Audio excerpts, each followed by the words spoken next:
सुजलाम सुफलाम मलयज शीतलाम शस्य श्यामला मातरम वंदे मातरम। आज भारतीयों द्वारा इस गीत को गुनगुनाते हुए 150 साल हो गए हैं। वंदे मातरम का मतलब है मैं माँ को नमन करता हूँ या फिर भारत माता मैं तेरी स्तुति करता हूँ।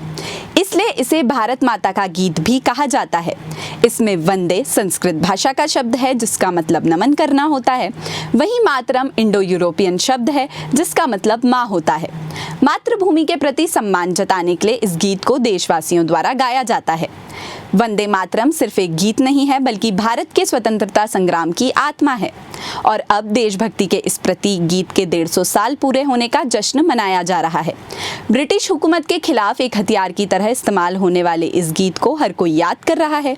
यह एक ऐसी रचना है जिसने स्वतंत्रता सेनानियों और राष्ट्र निर्माताओं की अनगिनत पीढ़ियों को प्रेरित किया है। यह भारत की राष्ट्रीय पहचान का स्थायी प्रतीक है।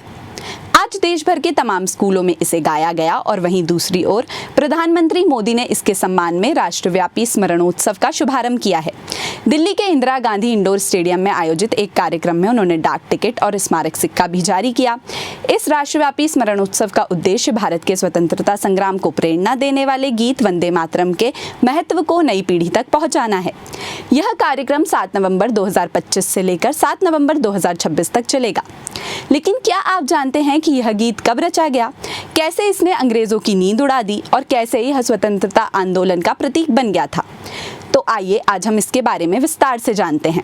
यह गीत बंकिम चंद्र चटर्जी ने 7 नवंबर 1875 को अक्षय नवमी के दिन लिखा था। बाद में यह उनके प्रसिद्ध उपन्यास आनंद मठ के एक अंश के रूप में साहित्यिक पत्रिका बंगदर्शन में प्रकाशित हुआ। इसके बाद रविंद्रनाथ टैगोर ने इसे गाने के रूप में पेश किया। सन 1896 में कलकत्ता कांग्रेस अधिवेशन में पहली बार ये गीत गाया गया। ये एक ऐसा गीत था जो उस दौर में आंदोलन का प्रतीक बन गया और हर जुबान पर चढ़ गया। इसकी धुन सुनते ही लोगों में देशभक्ति की लहर दौड़ पड़ती थी और यही वजह है कि अंग्रेजों ने इस पर बैन भी लगा दिया था। वंदे मातरम के महत्व को समझने के लिए इसका इतिहास समझना जरूरी है। इस गीत की पुष्टि अरविंद द्वारा 16 अप्रैल 1907 को अंग्रेजी दैनिक वंदे मातरम में लिखे गए एक अंश से होती है, जिसमें लिखा है कि बंकिम ने अपने प्रसिद्ध गीत की रचना 32 साल पहले की थी। पुस्तक के रूप में इसके प्रकाशन से पहले आनंद मठ बंगाली मासिक पत्रिका बंगदर्शन में धारावाहिक रूप में प्रकाशित होता था, जिसके संस्थापक संपादक बंकिम थे। 1907 में मैडम भिकाजी कामा ने बर्लिन के स्टटगार्ट में भारत के बाहर पहली बार तिरंगा झंडा फहराया। झंडे पर वंदे मातरम लिखा था। 1905 में कलकत्ता में वंदे मातरम संप्रदाय की स्थापना हुई, जो मातृभूमि को पूजा करने के रूप में मनाया जाता है। लोग हर रविवार वंदे मातरम गाते हुए प्रभात फेरी निकालते थे।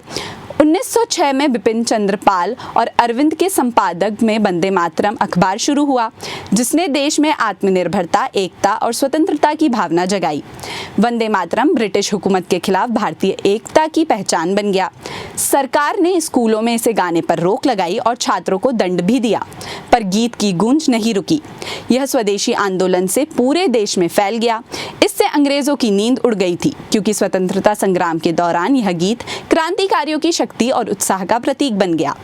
भारत के पहले राष्ट्रपति डॉक्टर राजेंद्र प्रसाद ने 24 जनवरी 1950 को संविधान सभा को संबोधित करते हुए कहा कि स्वतंत्रता आंदोलन में अपनी महत्वपूर्ण भूमिका के कारण वंदे मातरम को राष्ट्रगान जनगण मन के समान दर्जा मिलना चाहिए और समान रूप से सम्मानित किया जाना चाहिए। यही वजह है कि 24 जनवरी 1950 में इसे राष्ट्रीय गीत के तौर पर चुना गया। आज भी वंदे मातरम देश के प्रति गर्व, प्रेम और समर्पण की याद दिलाता है और आज भी हर भारतीय के दिल में उत्साह और देशभक्ति की प्रेरणा देता है। ऐसी ही और खबरों के लिए जुड़े रहिए हमारे चैनल के साथ। धन्यवाद।